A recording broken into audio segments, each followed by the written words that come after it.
Hello, I'm Divya A, Assistant Professor, ECE, AJ Institute of Engineering and Technology, Mangalore.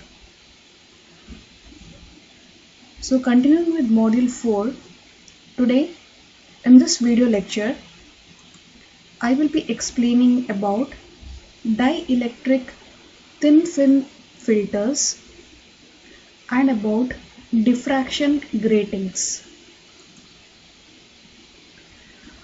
A dielectric thin film filter allows a particular very narrow wavelength band to pass straight through it and reflects all others. So it allows only a particular very narrow wavelength band to pass and reflects all other.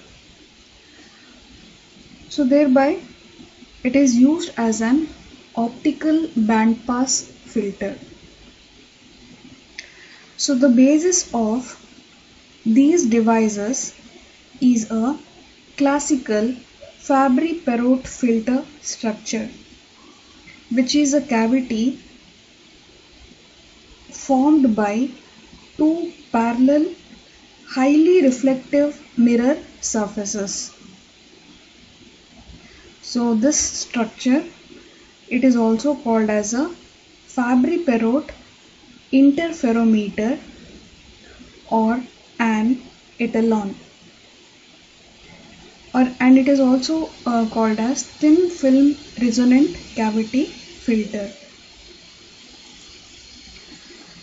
To see how it works, consider a light signal that is incident on the left surface of the etalon.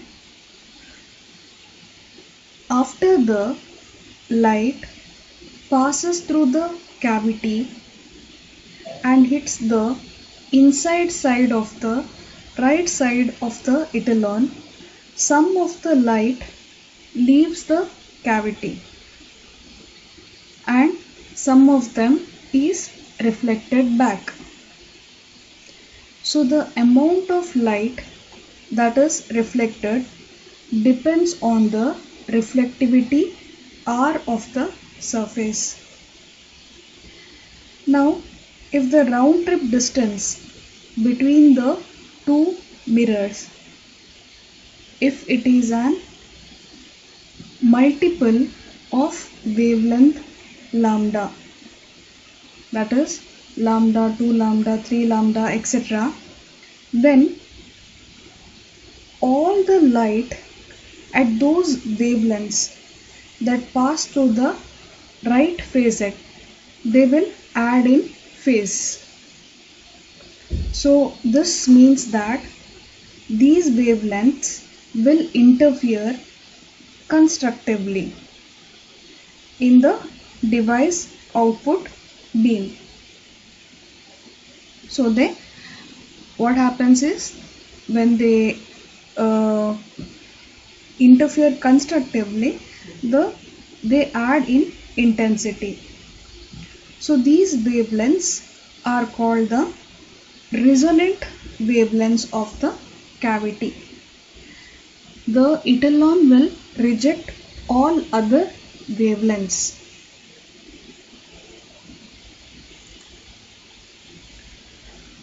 So the transmission T of an ideal etalon in which there is no light absorption by the mirrors is an Airy function, which is given by T is equal to 1 plus 4R divided by 1 minus R the whole square sine square 5 by 2 the whole inverse. Here R is the reflectivity of the mirrors. So ignoring any phase change at the mirrors, the phase change becomes phi is equal to 2 pi by lambda 2 n d cos theta, where n is the refractive index, d is the distance between mirrors, and theta is the angle to the normal of the incoming light beam.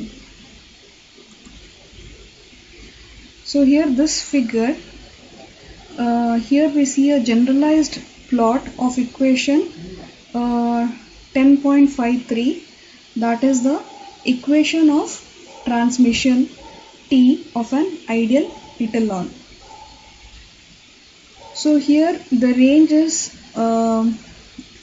the range of phase change is between -3 pi and +3 pi. So since phase change is proportional to the optical frequency, which is given by f is equal to 2 pi by lambda.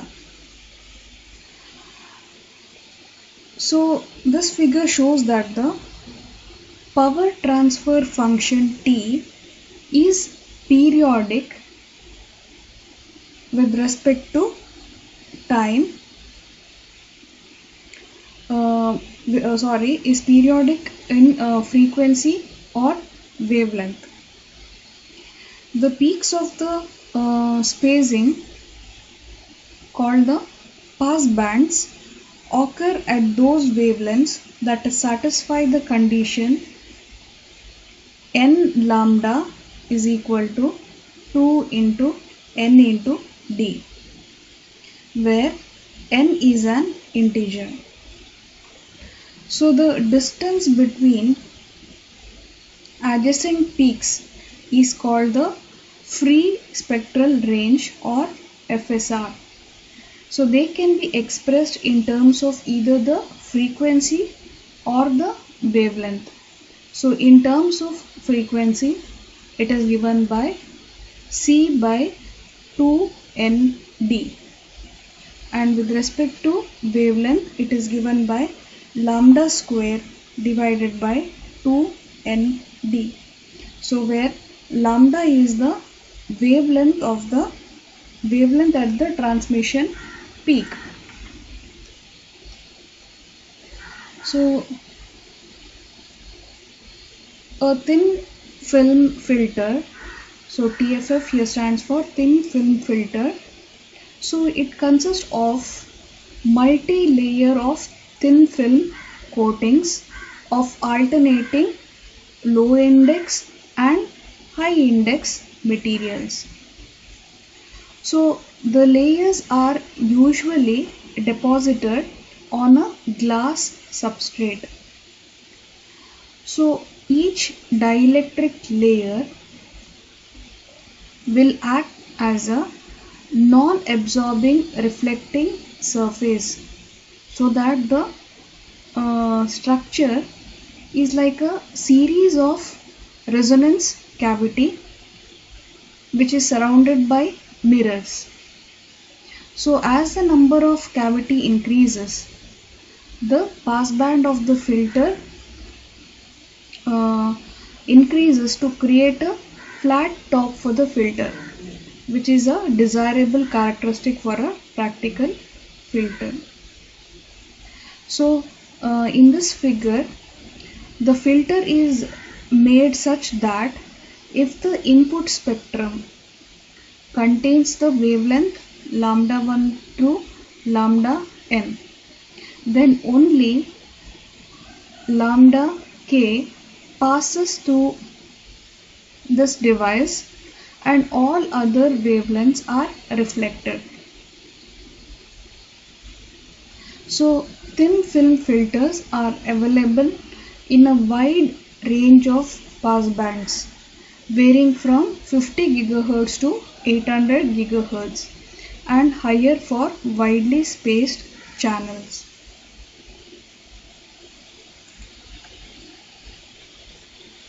So speaking about the application of a thin film filter, so here this figure, it shows a multiplexing function for the 4 wavelengths lambda 1, lambda 2, lambda 3 and lambda 4. Here the filters labeled as TFF2, TFF3 and TFF4 passes wavelength lambda 2, lambda 3 and lambda 4, and they will reflect all other wavelengths. The filters are set at a slight angle in order to direct the light from one TFF to another TFF. First filter, that is the TFF2, it reflects wavelength lambda 1 and allows only wavelength lambda 2 to pass. These two signals then are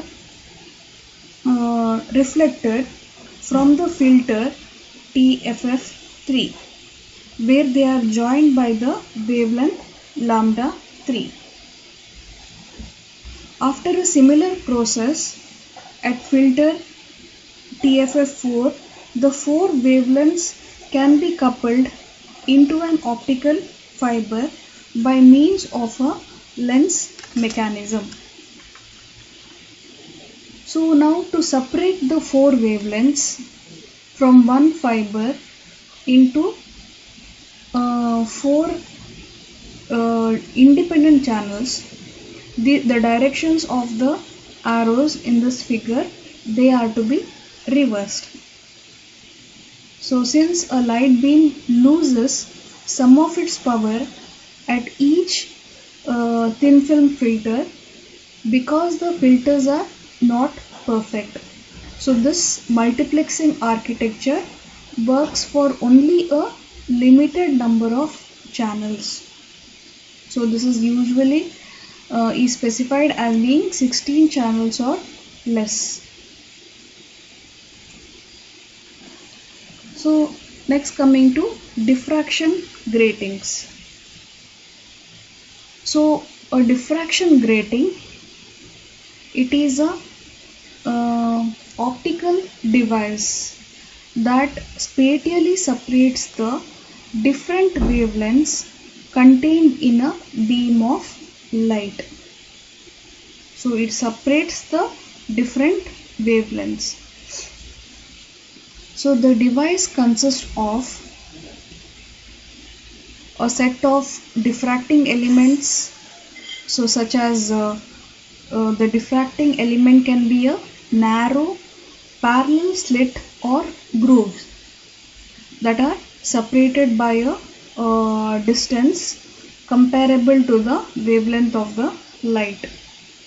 So these diffracting elements can be either reflective or it can be transmitting, so thereby forming a reflection grating or a transmission grating. So separating and combining wavelengths with diffraction grating is a parallel process as opposed to the fiber based Bragg gratings, where this separating and combining was a serial process. So reflection gratings are fine ruled or etched parallel lines on some type of reflective surface. So with these gratings, light will bounce off the grating at a particular angle. So the angle at which the light leaves the grating depends on its wavelength. So for the dense wavelength division multiplexing applications, the lines are spaced equally and each individual wavelength will be reflected at a slightly different angle, which is shown here in this figure. So there can be reception fiber at each of the position where the reflected light gets focused. So here what is happening?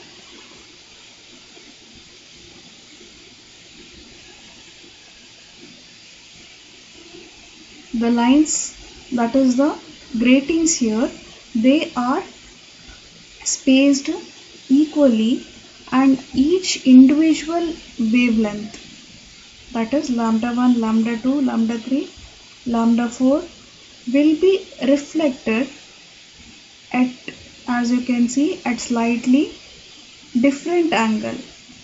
And there are these reception fiber at each of the positions where the reflected light will get focused. So the individual wavelengths will be directed to separate fibers. The reflective diffraction grating works reciprocally. So reciprocally means if different wavelengths come into the device on the individual input fibers, all of the wavelengths will be focused into one fiber after traveling through the device. So one type of transmission grating, which is known as phase grating, consists of a periodic variation of the refractive index of the grating. So earlier we spoke about the construction. Here there is a periodic variation of the refractive index of the grating. So these may be characterized by a Q parameter, which is defined as Q is equal to 2 pi into lambda into D divided by n suffix g lambda square cos alpha. So here the lambda is the wavelength and D is the thickness of the grating. So D is the thickness of the grating. Mg is the refractive index of the material, and lambda is the grating period, and alpha is the incident angle. So the phase grating is called as thin for Q is less than, when Q is less than 1, and it is called as thick for Q is greater than 10. Thank you.